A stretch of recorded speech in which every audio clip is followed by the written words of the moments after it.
जी अस्सलाम वालेकुम। इस वीडियो में हम डिस्कस करने वाले हैं डायगोनलाइजेशन के बारे में। हम डायगोनलाइजेशन को इंशाल्लाह थ्योरेटिकली भी पढ़ लेंगे और इसके साथ साथ इस पर एक आध प्रॉब्लम भी कर लेंगे, ठीक है।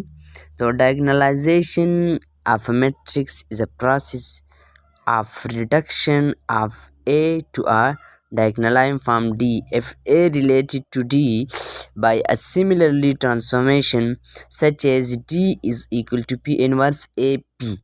P हमारे पास सिंपल एज एक मैट्रिक्स होगा जो कॉलम में होगा, समझ रहे हो, और ए हमारे पास एक मैट्रिक्स उन्होंने गिवन दिया गया होगा। तो हम जब एक मैट्रिक्स को P ए और पी को मल्टीप्लाई करते हैं और फिर पी का इन्वर्स ले लेते हैं तो हमारे पास उस ए मैट्रिक्स का डायगोनलाइज आ जाएगा। ठीक है। ए is a reduced to diagonalized matrix D through a model matrix P. D is also called spectral matrix of A। अब इस D को हम कहेंगे स्पेक्ट्रल मैट्रिक्स ऑफ ए। अब आपको आगे जब हम जाते हैं आपको डी की भी समझ आ जाएगी। डी तो डायगोनलाइज हमारे पास एक मैट्रिक्स आ जाएगा ना। ए की भी समझ आ जाएगी, पी की समझ आ जाएगी। ए पी आपने जान लिया तो पी इनवर्स खुद ब खुद जान जाएंगे, ठीक है। थ्योरम, हमारे पास एक थ्योरम है, if a square matrix of A order n multiply n has n linearly independent eigenvector, then a matrix P can be found such that P inverse AP is a diagonalized matrix। देखो हमारे पास एक theorem कह रहा है कि एक n cross n order वाला matrix है स्क्वायर जिसका कॉलम्स और रोज सेम हो, और n जो होते हैं ना, ये जो n मतलब रो या कॉलम वो दोनों एक दूसरे से लीनियरली इंडिपेंडेंट आइगन वेक्टर्स है। अब लीनियरली इंडिपेंडेंट आपने जो है ना प्रीवियस लेक्चर्स में पढ़ा होगा, ठीक है।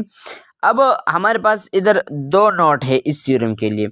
The square matrix P which is diagonalized A is found by grouping the eigenvector of A into square matrix and resultant diagonalized matrix has eigenvalue of A its diagonalized element। देखो जो P है ना हमारे पास which diagonalize A, जो P हमारे पास square matrix होगा वो जो हमारे लिए ए डायगोनलाइज करेगा हमसे जो डी रिजल्ट आता है वो क्या होगा, is found by grouping the eigen vectors of ए।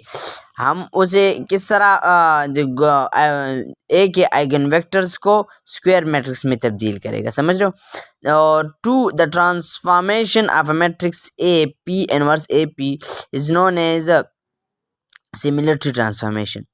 देखो सिमिलरिटी ट्रांसफॉर्मेशन और एक दूसरा भी एक ट्रांसफॉर्मेशन है, मैं चेक कर लेता हूँ, ऑर्थोगोनल ट्रांसफॉर्मेशन, ठीक है। ये आगे है इंशाल्लाह हम पढ़ लेंगे, ठीक है। यूनिटरी ट्रांसफॉर्मेशन, ऑर्थोगोनल ट्रांसफॉर्मेशन, ये आगे आ रहा है। Is known as diagonalization of matrix.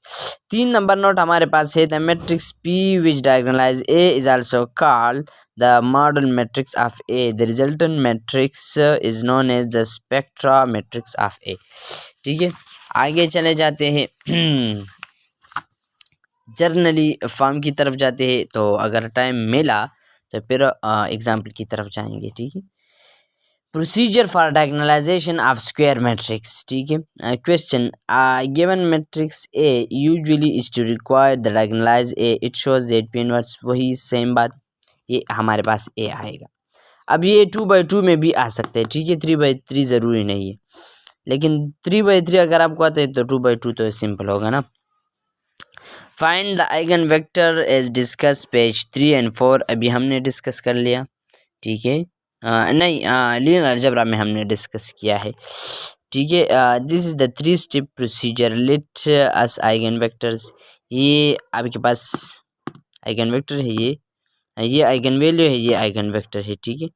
Step 4 देखो सबसे पहले आपने स्टेप 1 टू स्टेप 3 आपने लीनियर अलजेब्रा में पढ़ा है, और वो क्या है कि आपने आइगन वैल्यू और आइगन वेक्टर्स मालूम करने हैं। किस तरह, वो आप उधर से पढ़ ले, ठीक है ना। अब स्टेप 4 में क्या है, आपने पी मैट्रिक्स को नॉर्मलाइज करना है इस फार्मूले के साथ, मैग्नीट्यूड वाले फार्मूले के साथ, समझ रहे हो।